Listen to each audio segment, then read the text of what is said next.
Whoa, time for guest hosts. Whoa, it's time for guest hosts. Whoa, love the guest hosts. I just want a guest host.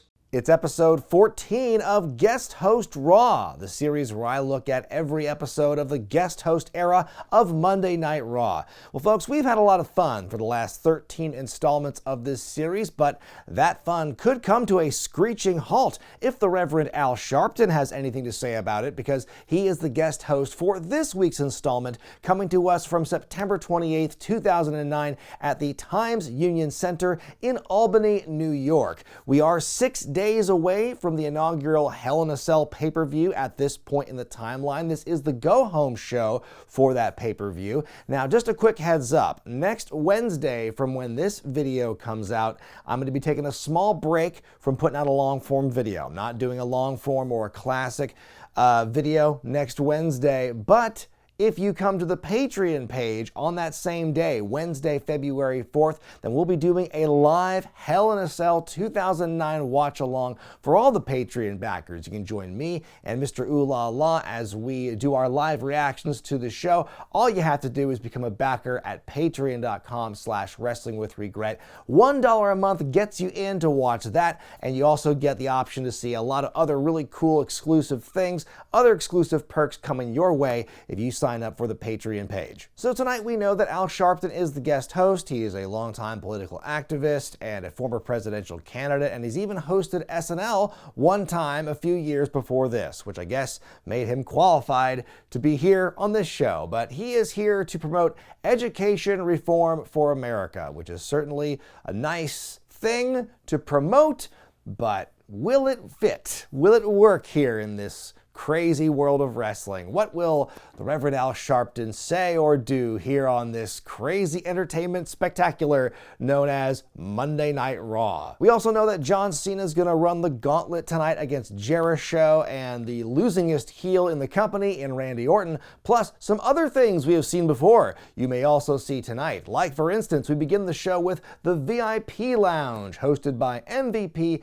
and his good buddy Mark Henry, who, you know, I appreciate. He's using the space. He's sitting on the couch there. He's taking it easy. He does stand up for when his name is called, though. So I like that he's just kind of relaxing there in the lounge while MVP is hosting, standing amongst all the unlit candles, saying big things are popping and whatnot. And he is getting ready to introduce tonight's guest host. And before he can even say the name, the fans are going, boo!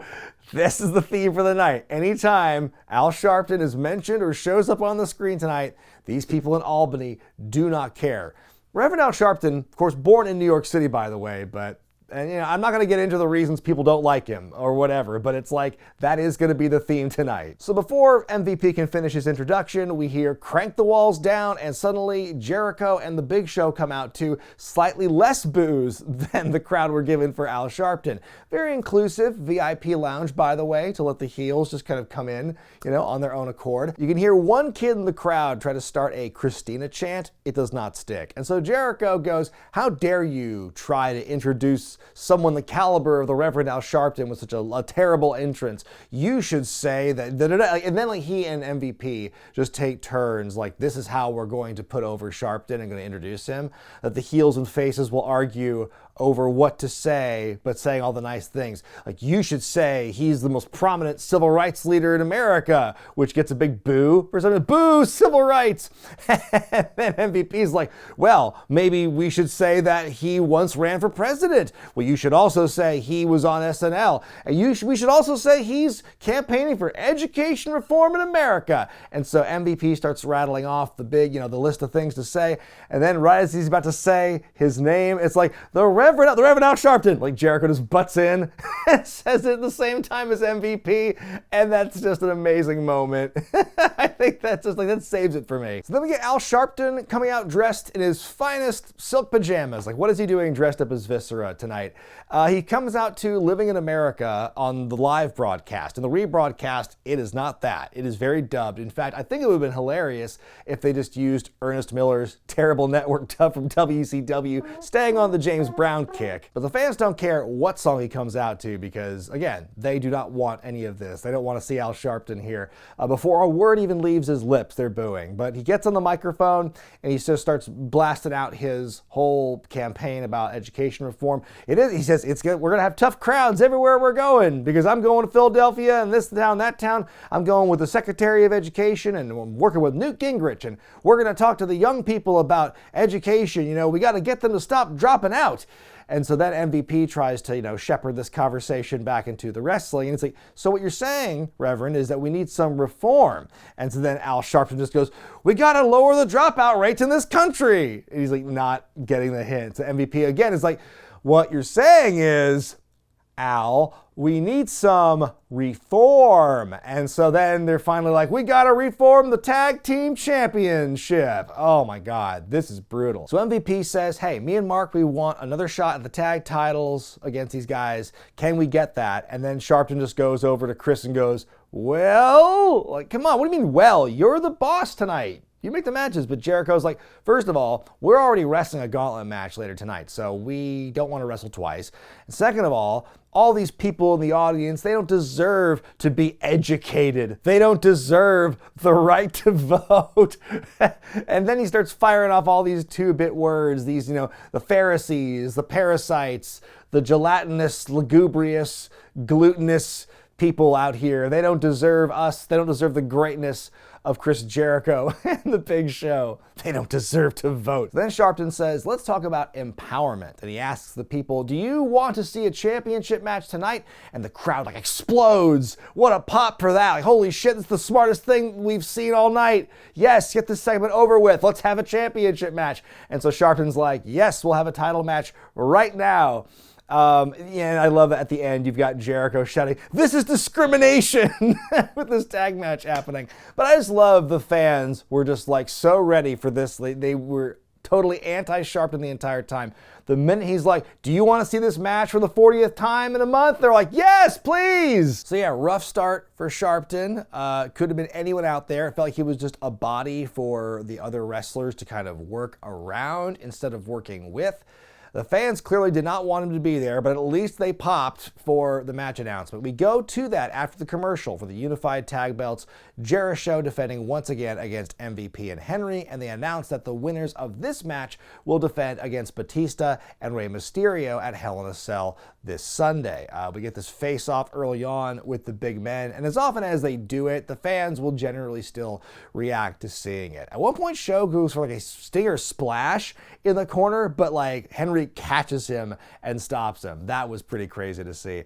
MVP is stopped by the Big Show, gets worked over for a long time. Jericho misses the lion salt. That leads to a Henry hot tag, and he even press slams Jericho out of the ring into the Big Show, but Chris just kind of still lands on his feet, kind of nicely. And then before commercial break, you can hear this one kid going, ha ha ha! Jericho! We get another commercial break as the match is still going on. I love this blind tag moment by the Big Show where he just comes in and just checks Mark Henry, hits him with a big spear out of nowhere. Thought that was great. We get this big double clothesline by the big men leading to another hot tag with Jericho and MVP. Fans are loving them some MVP. His comeback is getting all the right responses. He goes for the worst move ever, but it is thwarted by the Big Show. Henry runs in now and just runs into the Big Show in response.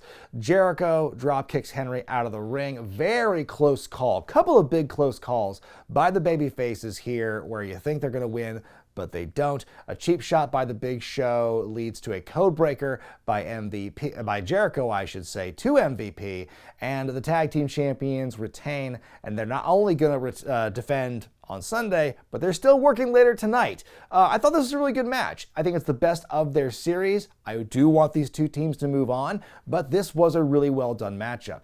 And my question is, though, it's boy, what do you do with MVP and Mark Henry here? Because you put them together pretty much with the explicit purpose of feuding with Jericho, themselves a thrown together team. But at least they've got like the belt and they've got an arc or something, you know? But what do MVP and Mark Henry have? Now they've lost so resoundingly. What do you do with them? Like, how do you build them back up when there's other teams they got to fight over on SmackDown or whatever? So I don't know. It's because now they're going to linger as a team for a while. There's going to be guys in somewhat matching gear who, you know, lose to the big names. We go backstage, and for the first time, we see the Al Zone. Sharpton's dressing room has been made up to look like a classroom. And you can see on the blackboard, there are some like education and crime statistics, but you can't read half of them because there's a big glare from the light on it, and like the other half of the blackboard is cut off by the camera shot. Oh well, the intent was there. And so you got Primo and Al there together. Primo is marking out for the Reverend when suddenly Hornswoggle runs in. And he's being chased around by Chavo Guerrero. And Sharpton's like, hold on, I'm trying to do some education here. Then Chavo's like, sorry, my name is Chavo Guerrero. By the way, I'm the greatest Mexican-American star of all time. I love how he says that, and Sharpton's look, and he's like, oh, even he's kind of impressed by that bullshit. And he's like, this is my tag team partner, Chris Masters. Like, oh great, let's lump somebody else in with this nonsense too. And then the camera pans over, and we see Santino Marella. Like, we don't see him like walk into the shot. He's just already there, standing next to Hornswoggle. He is materialized into the shot, and he, you know, confuses the heels. He calls them the Geico cavemen. He confuses Sharpton for Don King, which is a hilarious connection given the two. So he confuses him for Don King at first, and then confuses him for Richard Roundtree, the original Shaft actor. And so then Sharpton tells them all to get out. And he's like, boy, I don't know what I was expecting when I signed up for this. And Primo's like, welcome to Raw. Like, it's so stupid. Like the whole thing is he's fish out of water. I'm here to do some education.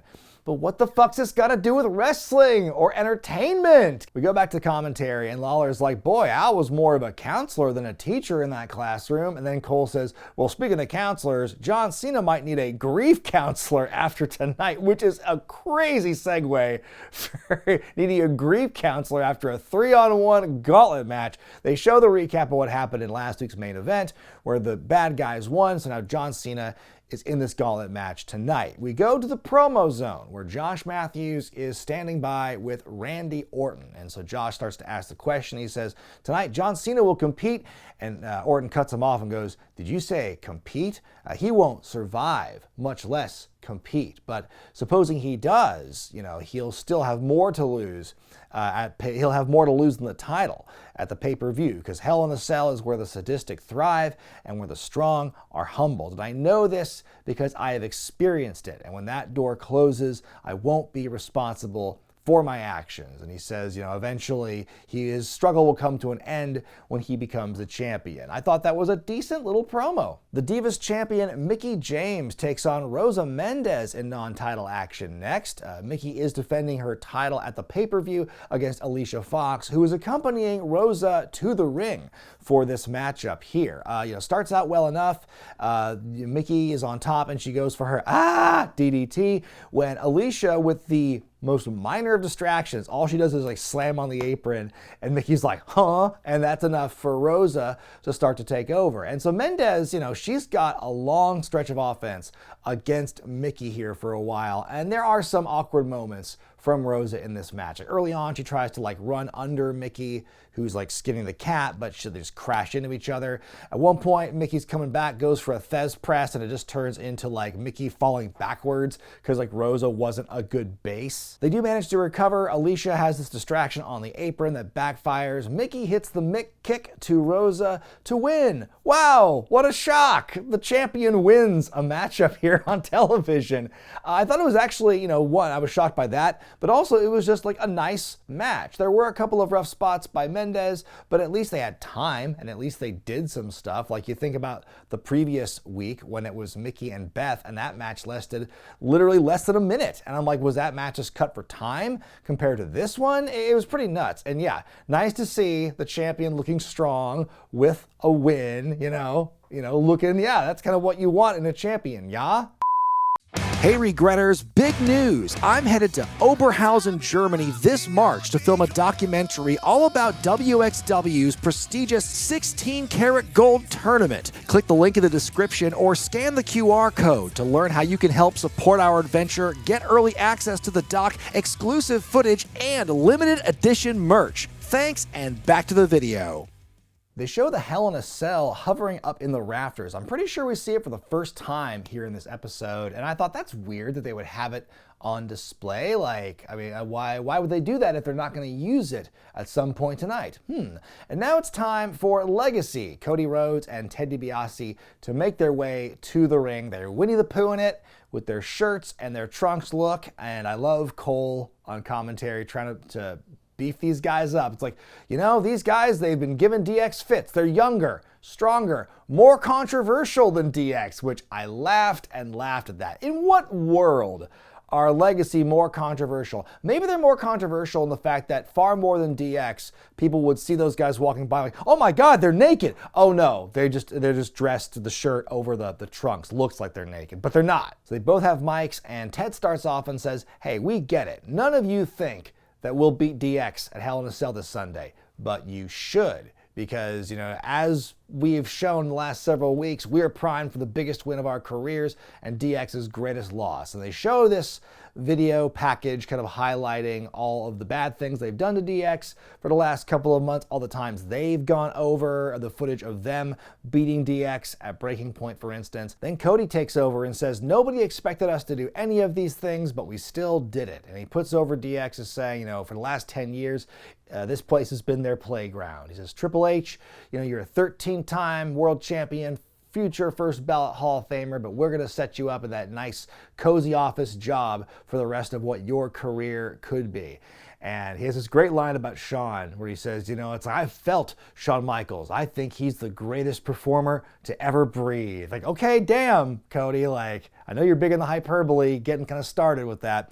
But he says, you know, he came back from a broken back to make history. But we will also make history. And on Sunday, we will leave DX in a broken heap in the middle of the ring. And then as they continue to talk, suddenly we hear on the live mic the disembodied voice of Shawn Michaels saying, boring, boring. And so then they try to find where they are, and then we zoom in across the shot to see DX in their green skybox up there like Statler and Waldorf. You know, the Muppets aren't going to be on Raw for a while after this, but they're already kind of doing the act where they're like, hey, that wasn't half bad. Nope, it was all bad. Do ho ho ho ho. And Ted's like, we see right through you, DX. You guys just trying to take the sting off of us beating you. And Triple H is like, no, we're not insecure. You guys just remind us of butts. Hey, Cody, you're a comic book nerd. And of course, Triple H showing how, you know, out of touch he is with the nerdy stuff by saying, oh, when the Incredible Hulk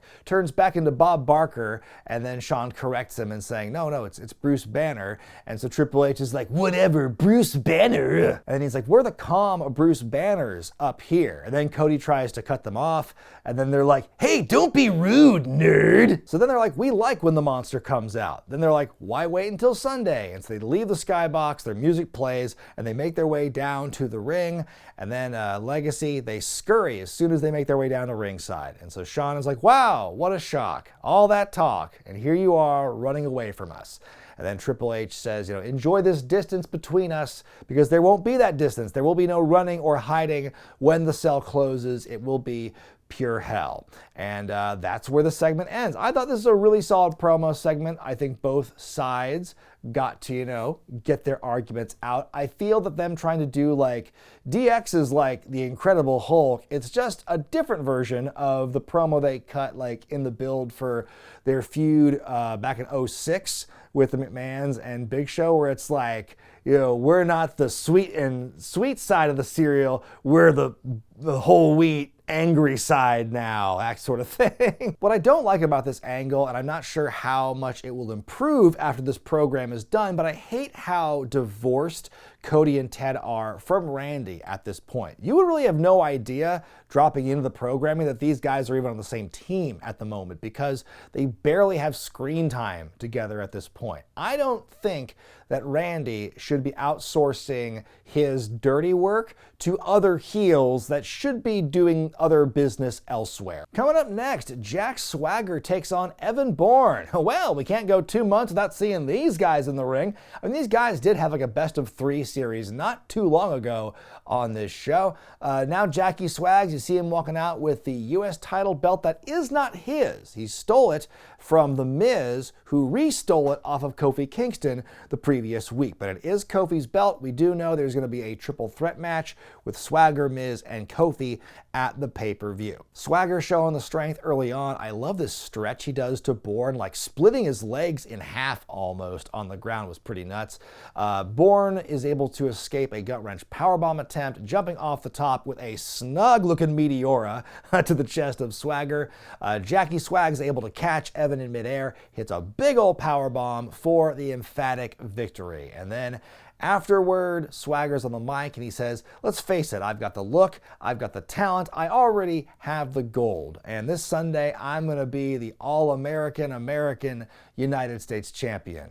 American. Then we hear some music and The Miz comes out from the back and he's trying very early on in this run to get the really bit over. And he says, tells Swagger, which 2009 draft pick has made the most impact? Me.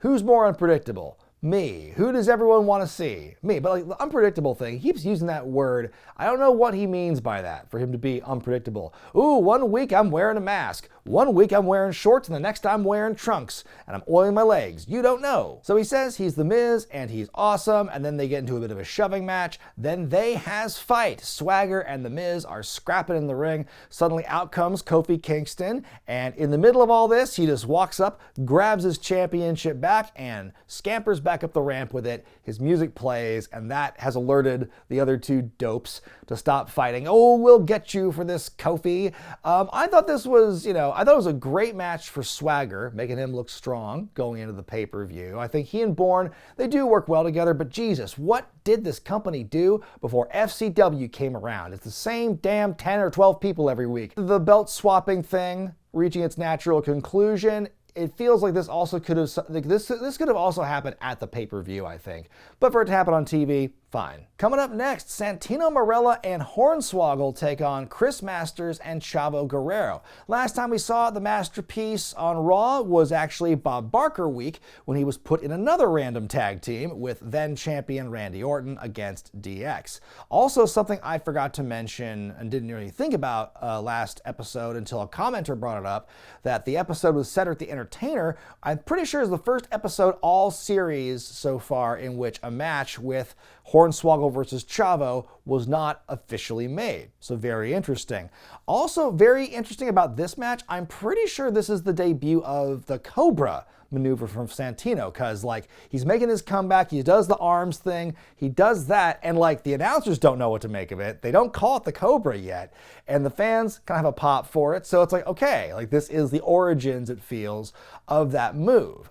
Then we get Chris Masters getting his lock in on Santino. You see a moment where he tries to fight out of it. No, never mind. He passes out and the referee calls it. I thought that was kind of funny. So hey, Chavo gets a win. Masters gets a win. Oh, happy day. You love to see it. The streak is finally over. But Masters is not done. He stalks Hornswoggle, brings him in the ring. He puts him in the master lock as well. Oh my God, he's throwing him around. And then Chavo, who's standing there, all of a sudden just pops Masters in the face, breaks the hold, and then he just walks away. And he's like, huh? And I'm like, huh? And the announcers are like, huh? And the crowd's like, huh? And I'm like, huh? What? Where are we going with this? Is the end game for this going to be Chavo and Hornswoggle having mutual spec? They show a video package of WWE having their big global tour. Then they tell us next week's guest host is Pittsburgh Steelers quarterback Ben Roethlisberger. Now, that's a name I've not heard in a long time. long time. Then we go to Cole and Lawler in the ring to break down the Hell in a Cell pay-per-view card. Then we throw it back to the Al Zone. We get more boos. My favorite part of this, though, is you can still hear the pay-per-view theme playing underneath as they transition. So for the first couple of seconds, you just see Al's big smiling face while you hear the metal voice going, "I am a monster." Well, I want to thank... So he's like, "I want to thank everyone for having me here tonight." And then suddenly Jillian Hall just bursts in to interrupt him. And she's like, "I know you used to be the tour manager for James Brown." And, Sharpton just kind of cuts her off, like, more like his son, but okay. I'm like, why are you interrupting her? Just get on with it. So she's like, "Well, hey, I'm a better singer than James Brown, so could you be my tour manager?" And then the live version has her doing a bad singing number like she does, and then Sharpton just kind of cuts her off. But we don't get that in the rebroadcast. It's like, "Oh, could you be my tour manager?" Hard cut to some fans sign, and then we just lose all that, and we cut back to Sharpton saying, "No, I don't do that anymore. I'm focusing on education, but thank you." And then Jillian's like, "Oh, okay."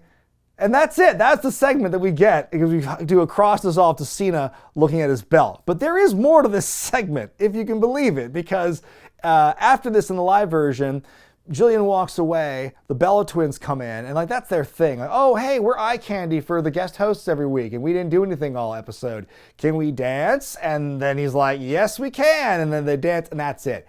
But it's what an awful fucking way to end this. What was the point of keeping that segment in this rebroadcast if all you had left of it was Sharpton going, "Hey everybody, I'm happy to be here." And Jillian goes, "Could you be my tour manager?" No. "Okay, bye." And that was it.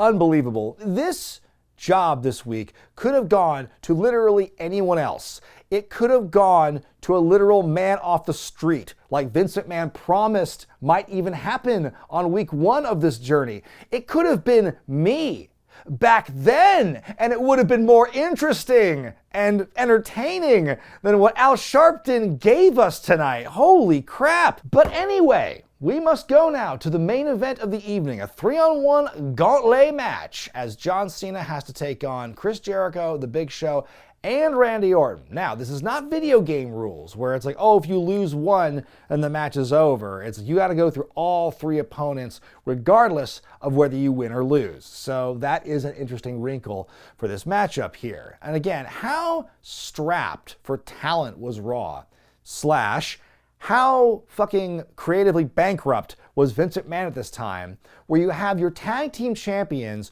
pulling double duty on one show in 2 very different storylines? And Cole says on commentary, well, Randy Orton's team had to win last week to get this gauntlet match, and they did. So that's why John Cena is in this position. They make it sound so neutral and passive, how did this happen that John Cena got in this spot?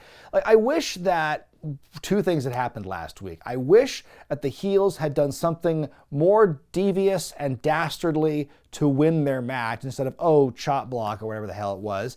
And I wish that Cole called out that hey, this is messed up. John Cena shouldn't be in this. If they had cheated to win and Cena is in an unjustifiable position, if his back's against the wall because the heels did him real dirty last week, and if Cole could be a little more upset about that, I think that would have made a much better story, but here it's just so bland. But the story here is that Jericho and Big Show are only there to cause pain and punishment, because Jericho gets the walls locked in on Cena. We get a rope break. Jericho doesn't let go, so he gets disqualified. He holds on to it forever and a day.